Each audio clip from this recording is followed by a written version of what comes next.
Question number 7 में कह रहा है an empty density bottle of 25 ml capacity, यानी कि आपके पास एक खाली बॉटल है जिसकी कैपेसिटी कितनी है 25 ml। ठीक है, तो यानी कि क्या मिल गया, वॉल्यूम मिल गया। वॉल्यूम कितना हो गया 25 ml। इसको आप ऐसे भी लिख सकते हैं, ml को सेंटीमीटर क्यूब। ठीक है, तो वॉल्यूम हमें मिल गया। आगे दे रखा है वेट 22.6 ग्राम और उसका वेट कितना है, जो खाली बोतल है उसका वेट, यानी कि m1 मास कितना दे दिया 22.6 ग्राम।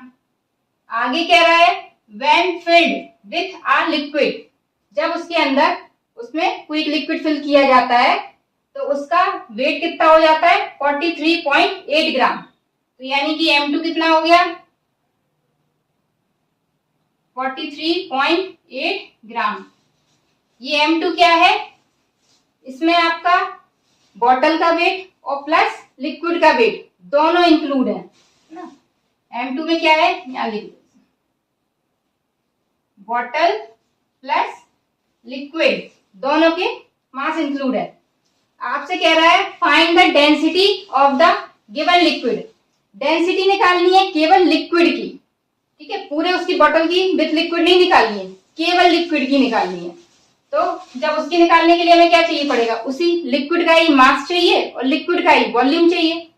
तो लिक्विड का वॉल्यूम तो दे रखा है 25 सेंटीमीटर क्यूब, लेकिन लिक्विड का डायरेक्ट मास नहीं दिया। तो वो हम क्या करेंगे, इसमें से अगर हम इसको माइनस कर देंगे तो वह निकल आएगा लिक्विड का मास।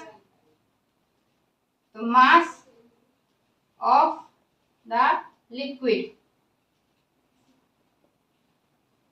क्या होगा, जो टोटल मास है बॉटल का प्लस लिक्विड का है ना, उसमें से हम क्या कर देंगे, जो केवल बॉटल का मास है उसको हम माइनस कर देंगे। क्या निकला, ये 43.8 ग्राम माइनस 22.6 ग्राम।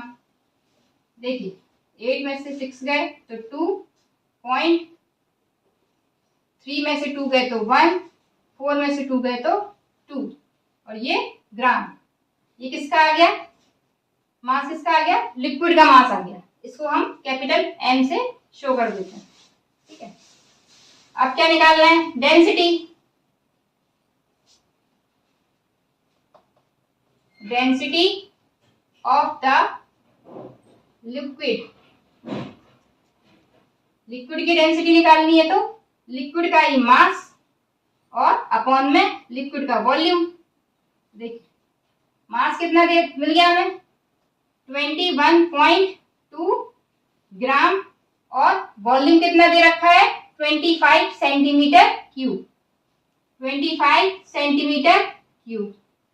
अब देखिए इसको निकालना है SI यूनिट में, तो SI यूनिट क्या होती है, यानी कि 21.2 अपॉन में 25 इंटू SI यूनिट होगी किलोग्राम पर मीटर क्यूब। तो हम क्या करेंगे 1000 का मल्टीप्लाई करेंगे और ये केजी अपॉन मीटर क्यूब में कन्वर्ट हो गया। अब देखिए 25 4 ये हो गया आपका 40 टाइम कट गया। अब आप इसका मल्टीप्लाई कर लीजिए, तो यहाँ मैं यहाँ लिख देती हूँ, ये आएगा आपका 4 2 जा 8, 4 1 जा 4, 4 2 जा 8। ये आ गया आपका किलोग्राम पर मीटर क्यूब। ये आ गई आपकी डेंसिटी। किसकी डेंसिटी,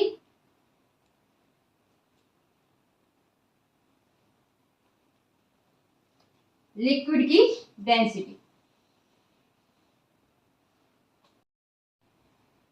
क्वेश्चन नंबर 8 में कैलकुलेट करनी है डेंसिटी ऑफ अ सॉलिड, मतलब सॉलिड की आपको डेंसिटी कैलकुलेट करनी है जिसका आपको मास दे रखा है। ठीक है, मास कितना है 84.2 ग्राम मास दे रखा है। और initial volume of the water, ठीक है, इन अ मेजरिंग सिलेंडर, जो स्टार्टिंग में जो सिलेंडर था उसमें जो वाटर फिल था उसका वॉल्यूम भी दे रखा है। V1 कितना हो गया 36 ml, और बाद में बढ़कर कितना हो गया 60 ml, तो V2 भी गिवन है। निकालना क्या है सॉलिड की डेंसिटी, तो क्या करेंगे सॉलिड का ही हमें मास चाहिए और सॉलिड का वॉल्यूम चाहिए। तो मास तो गिवन है डायरेक्ट, वॉल्यूम कैसे निकाल सकते हैं, अगर हम इसमें से V2 में से V1 को माइनस कर दें तो वॉल्यूम आ जाएगा सॉलिड का। V is equals to V2 minus V1। V2 कितना है 60 ml माइनस 36 ml, ये आ गया आपका 24 ml, जिसको आप क्या लिख सकते हो 24 सेंटीमीटर क्यूब। अब हमें निकालना है डेंसिटी ऑफ द सॉलिड, ठीक है। तो डेंसिटी क्या होगी मास अपॉन में वॉल्यूम। मास कितना है 84.2 ग्राम, वॉल्यूम 24 सेंटीमीटर क्यूब। अब 24 से जब आप इसको डिवाइड करोगे तो ये जाएगा, पहले 24 3 जा 72, आपका बचा देखिए 24 से आप डिवाइड करेंगे इसमें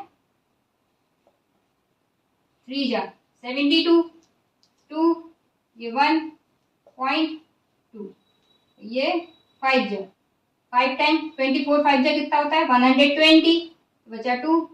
बस पॉइंट के 1 डिजिट तक काफी है, आगे भी निकाल सकते हो 2 डिजिट से ज्यादा निकालने की जरूरत नहीं। 3.5 ग्राम पर सेंटीमीटर क्यूब, क्या आ गई आपकी सॉलिड की डेंसिटी, कितनी आई 3.5 ग्राम पर सेंटीमीटर